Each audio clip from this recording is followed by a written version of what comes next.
नमस्कार, मैं हूं सत्यपाल और आप देख रहे हैं CWB हिंदी न्यूज।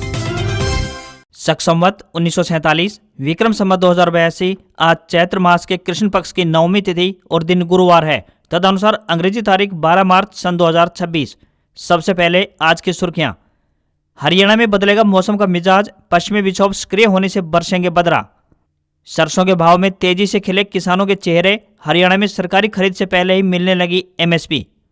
हरियाणा में किसानों के लिए बड़ी खुशखबरी, गेहूं की MSP में बढ़ोतरी का मिला तोहफा। अब की बार मंडी गेट पास व्यवस्था में भी होने जा रहा है बदलाव, बताएंगे पूरी अपडेट। बड़ी खुशखबरी, दशकों का संघर्ष रंग लाया, वन विभाग की मंजूरी के बाद NCR में 4 लेन बनने जा रही है ये सड़क। हरियाणा चिराग योजना के लिए 13 मार्च यानी कल से शुरू होने जा रहे हैं आवेदन। हरियाणा के बुजुर्गों के लिए बड़ी खुशखबरी, ट्रेन के माध्यम से तीर्थ स्थलों के मुफ्त दर्शन करवाएगी हरियाणा सरकार। हरियाणा में मॉडल संस्कृति और PM स्कूलों के लिए जल्द शुरू होगा ट्रांसफर ड्राइव। महंगाई भत्ता यानी DA पर नजरें गड़ाए बैठे केंद्र सरकार के कर्मचारियों के लिए जरूरी खबर सामने आई, बताएंगे पूरी खबर। हरियाणा में गन्ना किसानों के लिए बड़ी खुशखबरी, इस विधि से खेती करने पर अब मिलेंगे 5,000 रुपए की सब्सिडी। दिलचस्प हुआ हरियाणा में राज्यसभा चुनाव, INLD की चुप्पी ने बढ़ाई उत्सुकता, हिमाचल प्रदेश शिफ्ट होंगे कांग्रेसी विधायक। हरियाणा के रेल यात्रियों के लिए बड़ी खुशखबरी, हिसार इंदौर सुपरफास्ट ट्रेन शुरू हुई, बताएंगे टाइमिंग व स्टॉपेज। हरियाणा फिल्म फेस्टिवल आयोजित करेगी सैनी सरकार, हर साल इस यूनिवर्सिटी में होगा भव्य आयोजन। और लैपटॉप व डेस्कटॉप इस साल 35% तक महंगे होंगे, मार्च में 10% बढ़ सकती हैं कीमतें। और अब खबरें विस्तार से। हरियाणा में तापमान में लगातार बढ़ोतरी हो रही है। सूर्य की चमचमाती धूप से शरीर पर चुभन महसूस हो रही है। बढ़ते तापमान और सूखे वातावरण ने किसानों की चिंता भी बढ़ा दी है। मौसम विभाग के पूर्वानुमान के अनुसार 15 मार्च को जिले में बारिश और गरज चमक के साथ बौछारें पड़ने की संभावना जताई गई है, जिससे चुभते गर्मी से थोड़ी राहत मिल सकती है। प्रदेश के 9 शहरों में अधिकतम तापमान 35 डिग्री सेल्सियस को पार कर गया है। महेंद्रगढ़ राज्य का सबसे अधिक गर्म स्थान रहा है, जहाँ तापमान 37.2 डिग्री सेल्सियस रिकॉर्ड किया गया। इसके अलावा नारनौल, हिसार, नूंह, भिवानी, चरखी दादरी और गुरुग्राम समेत कई जगहों पर तापमान 35 डिग्री से ऊपर चला गया है। अब घरों व दुकानों में पंखे कूलर चलने लगे हैं। बाजारों में शीतल पेय पदार्थों के साथ साथ कुल्फी, आइसक्रीम, फलों का जूस, लस्सी, मैंगो शेक, मिल्क शेक आदि की डिमांड बढ़ रही है। इसी के साथ ही सूती कपड़ों की मांग भी बढ़ रही है। मौसम विभाग के अनुसार हरियाणा में 14 मार्च को एक पश्चिमी विक्षोभ सक्रिय होगा, जिसके प्रभाव से राज्य के कुछ हिस्सों में बारिश के साथ गरज चमक और 30 से 40 किलोमीटर प्रति घंटे की रफ्तार से तेज हवाएं चलने की संभावना है। इसके बाद तापमान में 2 से लेकर 4 डिग्री सेल्सियस तक की गिरावट आ सकती है।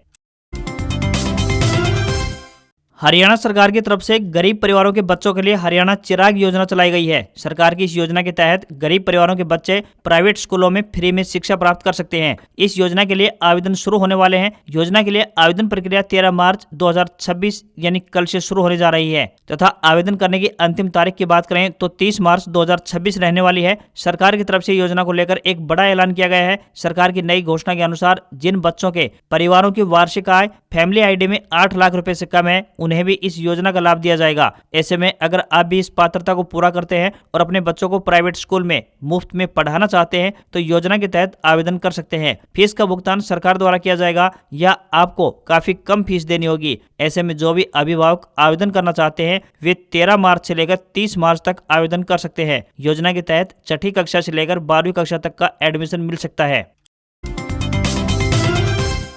हरियाणा के आर्थिक व शैक्षणिक रूप से पिछड़े जिलों में शुमार नूंह से किसानों के लिए एक अच्छी खबर सामने आई है। बता दें कि यहाँ की मंडियों में सरसों की आवक जोर पकड़ने लगी है। खास बात यह है कि 28 मार्च से सरसों के न्यूनतम समर्थन मूल्य यानी MSP पर खरीद शुरू होनी है, लेकिन उससे पहले ही किसानों की सरसों की फसल यानी MSP के रेट पर बिकने लगी है, जिसकी खुशी किसानों के चेहरों पर साफ नजर आ रही है। सरकार द्वारा सरसों का न्यूनतम समर्थन मूल्य 6200 रुपए प्रति क्विंटल निर्धारित किया गया है और मेवात की मंडियों में किसानों को यह भाव सरकारी खरीद शुरू होने से पहले ही मिलने लगा है। थोड़ी ज्यादा नमी वाली सरसों भी 5800 रुपए प्रति क्विंटल तक बिक रही है। अब तक मेवात क्षेत्र की विभिन्न अनाज मंडियों में 10,000 क्विंटल से अधिक सरसों खरीदी जा चुकी है। पश्चिमी एशिया में बढ़ते तनाव और ईरान के साथ इजराइल व अमेरिका की लड़ाई की वजह से खाद्य तेलों के वैश्विक बाजार में अस्थिरता बनी हुई है। पाम ऑयल के आयात में कमी आने से घरेलू बाजार में सरसों तेल की मांग बढ़ गई है, जिसका सीधा फायदा किसानों को ऊंचे भाव के रूप में मिल रहा है। हरियाणा में राज्यसभा चुनाव दिलचस्प होता जा रहा है। 2 सीटों पर 3 उम्मीदवार मैदान में उतरने से चुनाव में उत्सुकता और ज्यादा बढ़ चुकी है। इस चुनाव के लिए 16 मार्च को वोटिंग होगी और उसी दिन शाम को रिजल्ट घोषित कर दिया जाएगा। इस चुनाव में हर एक विधायक का वोट निर्णायक भूमिका अदा करेगा। इंडियन नेशनल लोकदल पार्टी यानी INLD के 2 वोटों पर कांग्रेस और बीजेपी दोनों ही पार्टियों की निगाहें टिकी हुई है। INLD ने अभी तक अपने पत्ते नहीं खोले हैं। पार्टी के वरिष्ठ नेता संपत सिंह ने बताया कि इस विषय पर बैठक के बाद ही कोई फैसला लिया जाएगा। ऐसे में वोटिंग के दिन INLD के रुख से प्रदेश की राजनीति में नई बहस भी छिड़ सकती है। वहीं दूसरी ओर कांग्रेस व INLD दोनों के बीच बीजेपी की बी टीम होने का आरोप प्रत्यारोप लगातार चलता आ रहा है। कांग्रेस के प्रदेश अध्यक्ष राव नरेंद्र सिंह ने कहा कि यदि INLD बीजेपी या फिर उसके समर्थित प्रत्याशी को वोट करती है तो एक बार फिर से खुलासा हो जाएगा कि INLD बीजेपी की बी टीम है। बीजेपी ने संजय भाटिया तो वहीं दूसरी ओर कांग्रेस ने करमबीर सिंह बौद्ध को अपना उम्मीदवार घोषित किया हुआ है, जबकि बीजेपी नेता सतीश नांदल निर्दलीय प्रत्याशी के तौर पर राज्यसभा चुनाव लड़ रहे हैं। राज्यसभा चुनाव में क्रॉस वोटिंग से घबराई कांग्रेस ने अपने सभी 37 विधायकों को हिमाचल प्रदेश शिफ्ट करने की तैयारियां शुरू कर दी है। बताया जा रहा है कि 13 मार्च को सभी विधायकों को हिमाचल प्रदेश भेजा जा सकता है। हरियाणा में सरकारी स्कूलों में शिक्षकों के ट्रांसफर को लेकर बड़ा ट्रांसफर ड्राइव चलाने की तैयारी हो रही है। राज्य में 1888 मॉडल संस्कृति और PM श्री स्कूल हैं और इनमें तैनात हजारों शिक्षकों के लिए शीघ्र ही ट्रांसफर ड्राइव शुरुआत होने जा रही है। इसके लिए शिक्षा विभाग ने शेड्यूल बना लिया है और इसे जारी करने की तैयारियां अंतिम चरण में है। ऑनलाइन ट्रांसफर प्रक्रिया आज यानी 13 मार्च से प्रारंभ हो सकती है। इस ट्रांसफर ड्राइव में PRT, ST, ES, HM, TGT, HM, principal और PGT सहित विभिन्न श्रेणियों के शिक्षक शामिल होंगे। शिक्षा विभाग के आंकड़ों की माने तो वर्तमान में इन 1888 स्कूलों में 5,500 से अधिक शिक्षकों के पद रिक्त हैं। ऐसे में ट्रांसफर ड्राइव के जरिए स्कूलों में शिक्षकों की तैनाती को बैलेंस करने की भी कोशिश की जाएगी ताकि जिन स्कूलों में कम टीचर हैं वहां नियुक्ति हो पाए। हरियाणा में 1888 मॉडल PM श्री में से 1420 प्राइमरी, 464 सीनियर सेकेंडरी और 4 स्कूल सेकेंडरी स्कूल हैं। इनमें तकरीबन 13,000 से अधिक शिक्षक इस समय कार्य कर रहे हैं। हरियाणा सरकार द्वारा महिलाओं को आत्मनिर्भर बनाने और उन्हें आर्थिक रूप से समृद्ध बनाने की दिशा में एक और नई पहल की शुरुआत की है। महिलाओं को मोबिलिटी सेवा से जोड़ने के लिए पिंक रैपिडो नाम से एक योजना की शुरुआत की गई है। इस योजना के लिए महिलाओं से आवेदन आमंत्रित किए गए हैं, जिसकी लास्ट डेट 13 मार्च है। इस योजना के तहत शहरों में महिलाओं को एक क्लिक पर 2 पहिया वाहन की सुविधा मिलेगी, जो उन्हें उनके गंतव्य स्थान तक पहुंचाने का काम करेगी। इसकी चालक महिलाएं होंगी। इस योजना की शुरुआत 19 मार्च से होगी। चयन प्रक्रिया में अनुसूचित जाति और पिछड़ा वर्ग समुदाय की महिलाओं को प्राथमिकता दी जाएगी। इससे महिलाओं को नियमित आमदनी का साधन मिलेगा और वे आत्मनिर्भर बन सकेंगी। पहले चरण में बात करें तो गुरुग्राम, फरीदाबाद, सोनीपत, करनाल, पंचकुला और सिरसा जिले को शामिल किया गया है। महिलाओं को इलेक्ट्रिक 2 पहिया वाहन सरकार की ओर से उपलब्ध करवाया जाएगा। महिलाओं के लिए शहरों में नामात्र खर्च पर छोटी दूरी की यात्रा करने का ये बेस्ट विकल्प साबित होगा। इच्छुक महिलाएं पंजीकरण और विस्तृत जानकारी के लिए जिला कल्याण अधिकारी कार्यालय में संपर्क कर सकती हैं। आवेदनकर्ता महिला के पास 2 पहिया वाहन चलाने का वैध ड्राइविंग लाइसेंस होना चाहिए। साथ ही महिला की उम्र 18 साल से लेकर 50 साल के बीच होनी चाहिए। 2 पहिया वाहन चलाने का 1 या फिर 2 साल का वांछनीय अनुभव अवश्य होना चाहिए।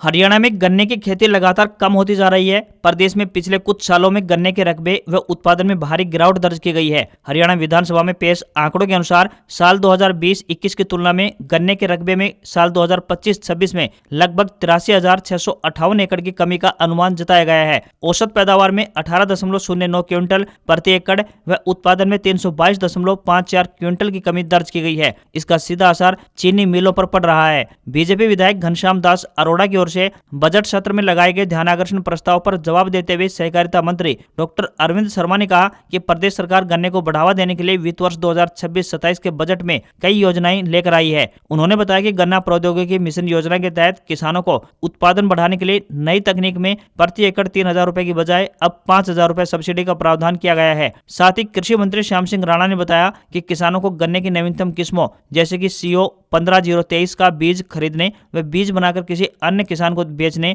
दोनों ही अवस्था में 5,000 रुपए प्रति एकड़ का अनुदान दिया जाता है। 1 लाख विधि से गन्ने की बिजाई करने वाले किसानों को अब 3,000 रुपए की बजाय 5,000 रुपए प्रोत्साहन राशि मिलेगी। साथ ही गन्ना प्रौद्योगिकी मिशन के तहत 4 फीट दूरी पर चौड़ी कतारों में गन्ना रोपण करने पर अब 3,000 रुपए की बजाय 5,000 रुपए प्रोत्साहन राशि दी जाएगी। देर सवेरे ही सही, आखिरकार एनसीआर के नूंह जिले की आबादी के लिए एक राहत भरी खबर सामने आई है। अच्छी खबर यह है कि नूंह अलवर हाईवे के 4 लेन निर्माण परियोजना को 1 साल के लंबे इंतजार के बाद वन विभाग ने सशर्त मंजूरी प्रदान कर दी है। 113 एकड़ वन भूमि डायवर्सन की अनुमति मिलने से इस सड़क मार्ग के 4 लेन बनने की तस्वीर अब साफ हो गई है। गुरुग्राम अलवर नेशनल हाईवे के नूंह से लेकर अलवर सीमा तक के हिस्से को 4 लेन बनाया जाएगा। इस प्रोजेक्ट के तहत नूंह से राजस्थान के नौगांवा बॉर्डर तक सड़क मार्ग को चौड़ीकरण किया जाएगा। भादस व मालब गांव के ऊपर से बाईपास का निर्माण किया जाएगा ताकि वाहनों को गांव की भीड़ भाड़ से दूर रखा जा सके। सड़क संकरी होने और ट्रैफिक दबाव होने के चलते इस समय यहां निरंतर सड़क हादसे बने रहते हैं। स्थानीय लोगों ने कहा कि सड़क मार्ग के 4 लेन बनने से सड़क दुर्घटनाओं में काफी कमी आएगी और सफर सुरक्षित व आरामदायक बन जाएगा। नूंह और आसपास के इलाकों में व्यापार, टूरिज्म और विकास को बढ़ावा मिलेगा। 4 लेन निर्माण से नए उद्योग धंधे स्थापित होंगे, जिससे लोगों के लिए रोजगार के अवसर भी पैदा होंगे।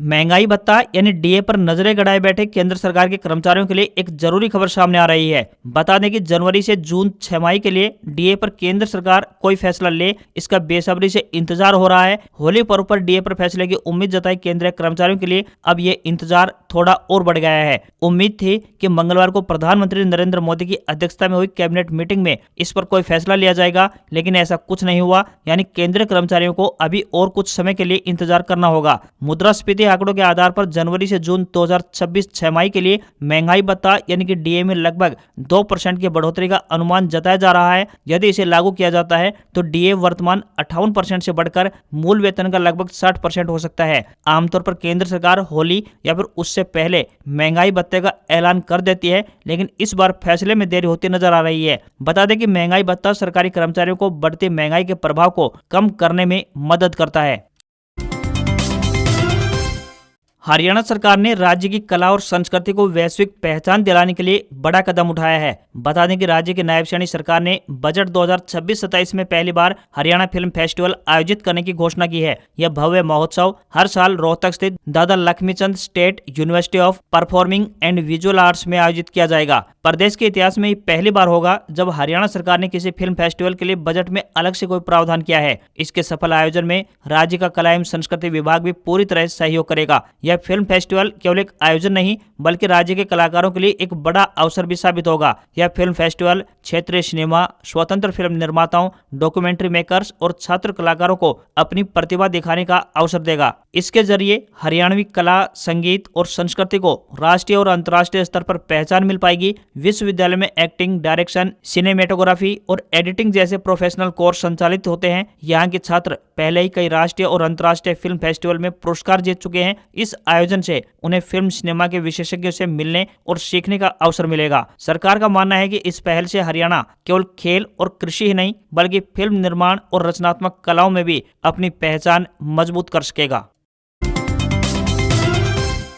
हरियाणा के हिसार जिले से रेल यात्रियों के लिए एक बड़ी खुशखबरी सामने आई है। बता दें कि भारतीय रेलवे की ओर से हिसार इंदौर के बीच सीधी ट्रेन सेवा की औपचारिक रूप से शुरुआत होने जा रही है। इंदौर हिसार प्रत्येक बुधवार, शुक्रवार और रविवार को शाम 4:45 पर इंदौर से रवाना होकर अगली सुबह 4:52 पर दिल्ली सफदरजंग रेलवे स्टेशन पर आगमन करेगी। इसके बाद सकूर बस्ती, बहादुरगढ़, रोहतक, महम और हांसी होते हुए सुबह 9:20 पर हिसार पहुंच जाएगी। इसी तरह वापसी में ट्रेन हिसार इंदौर ट्रेन प्रत्येक सोमवार, वीरवार और शनिवार को दोपहर 1:20 पर हिसार से रवाना होकर शाम 6:15 बजे दिल्ली सफदरजंग रेलवे स्टेशन और अगले दिन सुबह 6:45 बजे इंदौर पहुंचेगी। इस ट्रेन के संचालन से हरियाणा और मध्य प्रदेश के बीच आवागमन करने वाले यात्रियों को सीधा और सुविधाजनक ट्रेन का विकल्प मिलेगा। अभी तक हिसार, हांसी व महम से मध्य प्रदेश के लिए कोई भी सीधी ट्रेन सेवा उपलब्ध नहीं थी। हिसार व हांसी से कोटा कोचिंग संस्थानों में पढ़ने वाले स्टूडेंट्स को भी इस ट्रेन के संचालन का बड़ा फायदा पहुंचेगा। इंदौर जंक्शन से रवाना होकर यह ट्रेन बीच रास्ते Badnagar, Ratlam junction, Khachrod, Nagda junction, Shamgarh, Ramgarh Mandi, Kota junction, Sawai Madhopur junction, Bharatpur junction, Mathura junction, Delhi Safdarjung, Shakur Basti, Rohtak junction, Meham, Hansi तथा सात रोड स्टेशनों पर ठहराव करेगी। साथ ही हिसार से इंदौर वापसी में भी इन्हीं स्टेशनों पर ये ट्रेन ठहराव करती हुई जाएगी। डिस्ट्रिक्ट एंड सेशन जज 9 में स्टेनोग्राफर के पदों पर भर्ती के लिए आवेदन आमंत्रित किए गए हैं। ये भर्तियां एडोक आधार पर होने जा रही हैं। जो भी उम्मीदवार इन पदों के लिए इच्छुक हैं वे अपने आवेदन भेज सकते हैं। इन पदों के लिए उम्मीदवार का स्नातक पास होना जरूरी है। उम्मीदवार को कंप्यूटर का ज्ञान होना चाहिए तथा स्टेनोग्राफर की अंग्रेजी स्टेनो में 80 शब्द प्रति मिनट की गति होनी चाहिए। किसी भी वर्ग के उम्मीदवारों को कोई भी आवेदन शुल्क नहीं देना होगा। न्यूनतम आयु 18 वर्ष और अधिकतम आयु 42 वर्ष होनी चाहिए। आवेदन करने की अंतिम तिथि 24 मार्च है। परीक्षा की तिथि और समय की बात करें तो प्रातः 2 अप्रैल सुबह 10 बजे से रहेगा। सैलरी 25,500 रुपए पर मंथ मिलेंगे।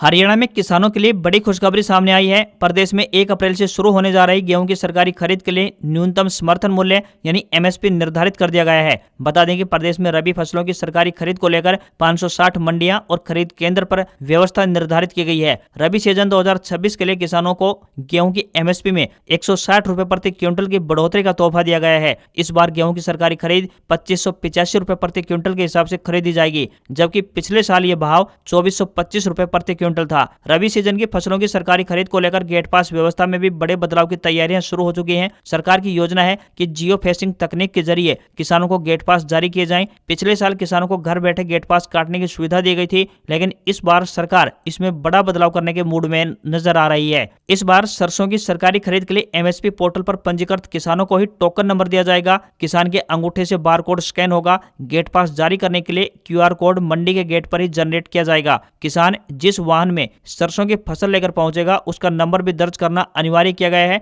वरना गेट पास जारी नहीं होगा। बता दें कि सरसों की सरकारी खरीद 28 मार्च से शुरू होने जा रही है। चना 1 अप्रैल से 10 मई, ग्रीष्मकालीन मूंग 15 मई से 20 जून, सूरजमुखी 1 जून से 30 जून, मटर 20 मार्च से 30 अप्रैल सरकारी खरीद पर बिक्री होगी। हरियाणा के बुजुर्गों को प्रदेश सरकार ने एक और बड़ा तोहफा दिया है। बता दें कि प्रदेश सरकार द्वारा हरियाणा मुख्यमंत्री तीर्थ यात्रा योजना के तहत पात्र बुजुर्गों को अब ट्रेन के माध्यम से विभिन्न तीर्थ स्थलों के दर्शन कराएगी। हरियाणा सरकार द्वारा प्रदेश के पात्र बुजुर्ग श्रद्धालुओं को विभिन्न तीर्थ स्थलों की निःशुल्क यात्रा करवाने के लिए हरियाणा मुख्यमंत्री तीर्थ यात्रा योजना शुरू की गई है। सीएम नायब सिंह सैनी के आदेश पर ट्रेन के माध्यम से तीर्थ स्थलों के दर्शन की योजना बनाई गई है। समझौते के तहत हरियाणा से अयोध्या, वाराणसी, नांदेड़ साहिब, पुष्कर, वैष्णो देवी, शिरडी साईं व शनि सिंगणापुर जैसे तीर्थ स्थलों की निःशुल्क यानी फ्री यात्रा करवाई जाएगी। जरूरत पड़ने पर इसमें और भी तीर्थ स्थलों को शामिल किया जा सकता है। एक ट्रेन में कुल 11 डिब्बों में से 10 डिब्बे श्रद्धालुओं के लिए तथा 1 डिब्बा सर्विंग स्टाफ के लिए होगा। यात्रा के दौरान श्रद्धालुओं के लिए खाने पीने की व्यवस्था, नजदीकी रेलवे स्टेशन से श्रद्धालुओं को तीर्थ स्थल तक पहुंचाने के लिए बस, टैक्सी आदि का प्रबंध तथा ठहरने का इंतजाम आदि सब कुछ पूरा हरियाणा सरकार द्वारा वहन किया जाएगा। यानी बुजुर्ग बिल्कुल मुफ्त में यात्रा कर पाएंगे। इस योजना का लाभ उठाने के लिए आवेदनकर्ता बुजुर्ग की आयु 60 साल या फिर इससे अधिक होनी चाहिए और सालाना आय 1,80,000 रुपए से कम होनी चाहिए। इस योजना का लाभ उठाने के लिए पात्र बुजुर्ग सूचना, जनसंपर्क एवं भाषा विभाग के आधिकारिक पोर्टल पर रजिस्ट्रेशन कर सकते हैं। अमेरिका, इजराइल और ईरान के कारण शेयर बाजार में गिरावट देखने को मिली। सेंसेक्स 1342 अंक की गिरावट के साथ 76,864 के स्तर पर बंद हुआ, तो वहीं निफ्टी में भी 395 अंक की बड़ी गिरावट रही। ये 23,867 के लेवल पर बंद हुआ। बैंकिंग, ऑटो और आईटी शेयर्स में अधिक गिरावट देखने को मिली। ग्लोबल मार्केट में कच्चे तेल की कीमतों में गिरावट आई है। ब्रेंट क्रूड तकरीबन 0.25% गिरकर $88 प्रति बैरल पर पहुंच गया है। सोने में मामूली तेजी और चांदी में गिरावट देखने को मिली। India bullion and jewellers association के मुताबिक 10 ग्राम 24 कैरेट सोना 42 रुपए बढ़कर 1,60,000 रुपए प्रति 10 ग्राम के स्तर पर पहुंच गया है। वहीं 1 किलोग्राम चांदी 4,934 रुपए घटकर 2,66,000 रुपए प्रति किलोग्राम पहुंच गई है। इस साल सोने चांदी की कीमतों में लगातार उतार चढ़ाव देखने को मिल रहा है। सोना 2026 में अब तक 27,497 रुपए और चांदी इस साल 38,638 रुपए महंगी हो चुकी है। आज खबरों बस इतना ही। देखते रहिए आपका अपना हरियाणा का सबसे बेहतरीन news channel CWB Hindi news. नमस्कार। इसी आशा के साथ आपका दिन शुभ रहे।